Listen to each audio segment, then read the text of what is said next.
बेटियों की आबरू बिल्कुल सुरक्षित नहीं है। उत्तर प्रदेश ऐसा लगता है उत्तर प्रदेश को सरकार नहीं गुंडे चला रहे हैं। गांधी तेरे देश में सत्ता में गुंडे बैठे अपराधियों के भेष में बिना मांगे मोती मिल रहे हैं। सीबीआई पहले ही सारे मुकदमे आप देख चुके हो। सीबीआई से कोई मुकदमा नहीं, हमें विश्वास नहीं है सीबीआई पर, और बगैर मांगे हमें सीबीआई की जांच मिली है। सीबीआई केंद्र का तोता है, इससे कुछ नहीं होता है। हम इसका विरोध करते हैं और आज हाथरस में जिस बेटी की हत्या हुई है उसकी न्यायिक जांच की मांग को लेकर के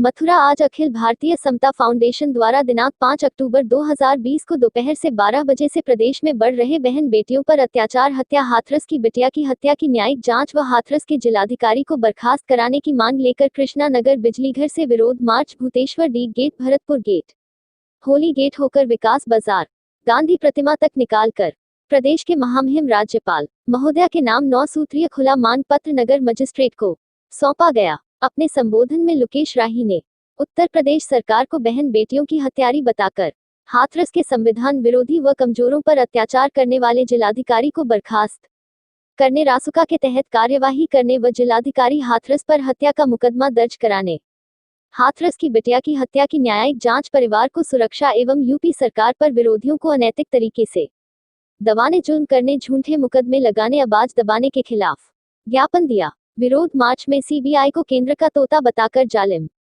कमजोरों पर अत्याचार करने वाली तानाशाही सरकार प्रशासन की निंदा की। सबने मिलकर लड़ाई जारी रखने का संकल्प लिया।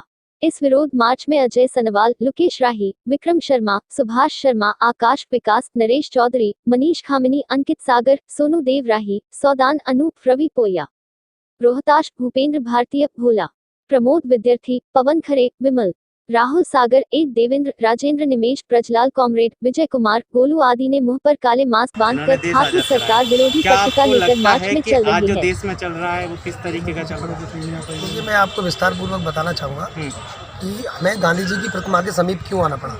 जब राष्ट्र के चलाने वाले लोग, देश को चलाने वाले लोग, प्रदेश को चलाने वाले लोग, जब सरकारें और राज्य सरकारें अपनी जिम्मेवारियों से भागती हैं, तब जब नागरिक अपनी जिम्मेवारियों के साथ लापरवाह हो जाते हैं, तब जब सरकारें अपनी जिम्मेवारियों से लापरवाह और बेपरवाह होकर के अराजकता फैलाने का काम करती हैं, तब महापुरुषों की शरणों में हम लोगों को आना पड़ता है। यहीं से हमारी दिशा, जो भ्रमित दिशा है, सही दिशा की ओर हम अग्रसर होते हैं। सरकार जब बनी थी तो बेटी बचाओ बेटी पढ़ाओ का नारा लेके आई थी, बेटी है वो साकार होने जा रहा है। बेटी पढ़ाओ बेटी बचाओ का जो नारा था वो हमें भ्रमित करने वाला नारा था।